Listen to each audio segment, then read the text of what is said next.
Hello friends, welcome to this video. In this video we are going to know about importance of 29 July in Indian history. Indian history में 29 जुलाई से related कौन कौन से event हैं उनको देखेंगे हम लोग इस वीडियो में। चलिए शुरू करते हैं।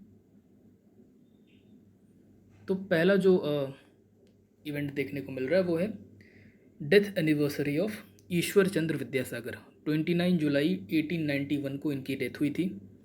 ईश्वर चंद्र विद्यासागर के बारे में वैसे तो बहुत सारे फैक्ट्स आपको मिलेंगे क्योंकि इतने इम्पोर्टेंट पर्सनालिटी हैं हमारे इंडियन हिस्ट्री के, मॉडर्न इंडियन हिस्ट्री के खासकर। तो लेकिन इस वीडियो में हम जो फैक्ट्स डिस्कस करेंगे वो सिर्फ उन्हीं फैक्ट्स को देखेंगे जो एग्ज़ाम के पॉइंट ऑफ व्यू से इम्पोर्टेंट हो सकते हैं। तो जो पहला फैक्ट देखने को मिलता है वो ये कि 1850 में इनको संस्कृत कॉलेज कलकत्ता का प्रिंसिपल बनाया गया था और वहाँ के प्रिंसिपल रहते हुए इन्होंने उस कॉलेज को नॉन ब्राह्मण्स के लिए खोला था। वहाँ पे नॉन ब्राह्मण्स को पढ़ने की परमिशन नहीं थी, उनकी एंट्री नहीं थी, बट इन्होंने जब ये संस्कृत कॉलेज कलकत्ता के प्रिंसिपल बने तो उसे नॉन ब्राह्मण्स के लिए भी खोल दिया।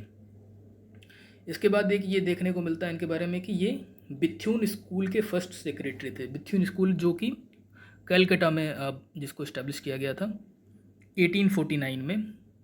किन्होंने किया था? जेईडी बिथ्यून ने। जेईडी का फुल फॉर्म तो अभी भूल रहा हूँ मैं, डी फॉर ड्रिंक वाटर था। जेईडी बिथ्यून ने 1849 में स्कूल बनाया था, girls school, all girls school था ये बिथ्यून स्कूल। और इसके फर्स्ट सेक्रेटरी जो थे वो कौन थे? ईश्वर चंद्र विद्यासागर। बाद में ये बिथ्यून स्कूल जो है बिथ्यून कॉलेज बना और पहला विमेंस कॉलेज भी बना ये इंडिया का। इसके बाद देखते हैं 1856 में एक एक्ट आया था। कौन सा act? Hindu widows remarriage act. ये जो एक्ट था ये इन्हीं के जो एफर्ट्स थे विडो रीमैरिज से रिलेटेड। विडो रीमैरिज को बहुत सपोर्ट करते थे ईश्वर चंद्र विद्यासागर और काफ़ी एफर्ट लगाया इन्होंने कि इंडिया में विडो रीमैरिज को इस्टेब्लिश किया जाए। तो उससे रिलेटेड जो कानून बना window remarriage act, Hindu widows remarriage act 1856, वो भी इन्हीं के एफर्ट्स के कारण बना था।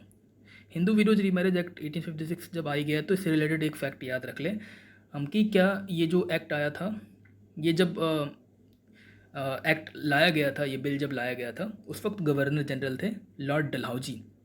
लेकिन जब ये बिल पास हो गया, जब ये एक्ट बना था तो उस वक्त गवर्नर जनरल कौन थे? Lord Canning. इनैक्टमेंट के टाइम पर लॉर्ड कैनिंग थे। तो क्योंकि 1856 में ही गवर्नर जनरल चेंज हुए थे, 1848 से 56 तक लॉर्ड डलहौजी थे और 56 में लॉर्ड कैनिंग बने थे, जो बाद में 1862 के आसपास तक वो कंटिन्यू किए थे। मतलब आफ्टर जो फर्स्ट स्ट्रगल हुआ था इंडिया का, फर्स्ट फ्रीडम स्ट्रगल 1857 में जो हुआ था, उसके बाद जो है गवर्नर जनरल जो है वो वाइसरॉय बन गए थे। गवर्नर जनरल को वाइसरॉय बनाया गया था, तो पहले वाइसरॉय भी कौन थे? वही लॉर्ड कैनिंग थे। तो ये जो एक्ट था वो जब पास हुआ था तो गवर्नर जनरल वही थे, लॉर्ड कैनिंग, 1856 में। तो ये कुछ फैक्ट्स थे ईश्वर चंद्र विद्यासागर से रिलेटेड। अब दूसरा इवेंट देखते हैं। अरुणा आसफ अली जो हैं ये भी फ्रीडम स्ट्रगल में इन्होंने अपना पार्टिसिपेशन किया था। तो इनकी भी डेथ एनिवर्सरी 29 जुलाई को है। 29 जुलाई 1996 को इनकी डेथ हुई थी। इनसे रिलेटेड कुछ फैक्ट्स देखें कि पहला तो ये कि जो सॉल्ट सत्याग्रह हुआ था 1930 में, उस वक्त भी इन्होंने पार्टिसिपेट किया था। लेकिन ये जो क्विट इंडिया मूवमेंट है 1942, उस वक्त ये काफ़ी फेमस हुई थी, उससे पहले बहुत फेमस नहीं थी। तो हुआ क्या था, आप सब जानते हैं कि 1942 में जब क्विट इंडिया मूवमेंट शुरू हो रहा था तो क्या हुआ था, सारे प्रोमिनेंट लीडर्स को अरेस्ट कर लिया गया था मूवमेंट शुरू होने से पहले ही। अब ये 9 अगस्त को ये मूवमेंट शुरू होना था। बॉम्बे के गोवालिया टैंक ग्राउंड में कांग्रेस का झंडा फहराया जाना था, लेकिन क्या हुआ, सारे प्रोमिनेंट लीडर्स अरेस्ट हो चुके थे। तो अब झंडा कौन फहराए? तो उस सिचुएशन में अरुणा आसफ अली जी ने कांग्रेस का झंडा फहराया था। तो ये एक बड़ी बात थी, कांग्रेस का झंडा फहराया जाना और क्विट इंडिया मूवमेंट की शुरुआत करना। तो ये अरुणा आसफ अली जी ने किया। कब? 9 अगस्त 1942 को। डेट भी इंपॉर्टेंट है ये बहुत। इसके बाद जब क्विट इंडिया मूवमेंट शुरू हुआ और इम्पॉर्टेंट प्रोमिनेंट लीडर्स जो अरेस्ट हो गए, तो बाकी के कुछ जो लीडर्स थे जैसे कि राम मनोहर लोहिया, जयप्रकाश नारायण, उषा मेहता वगैरह, इन लोगों ने क्या शुरू किया? अंडरग्राउंड एक्टिविटीज़ शुरू की। अंडरग्राउंड रहते हुए इस मूवमेंट को, क्विट इंडिया मूवमेंट को कंटिन्यू किया। तो उनमें अरुणा आसफ अली भी एक थी, उनमें से एक थी। ठीक है। और उषा मेहता, जिनके बारे में आप जानते हैं कि वो अंडरग्राउंड रेडियो जो चलाती थी।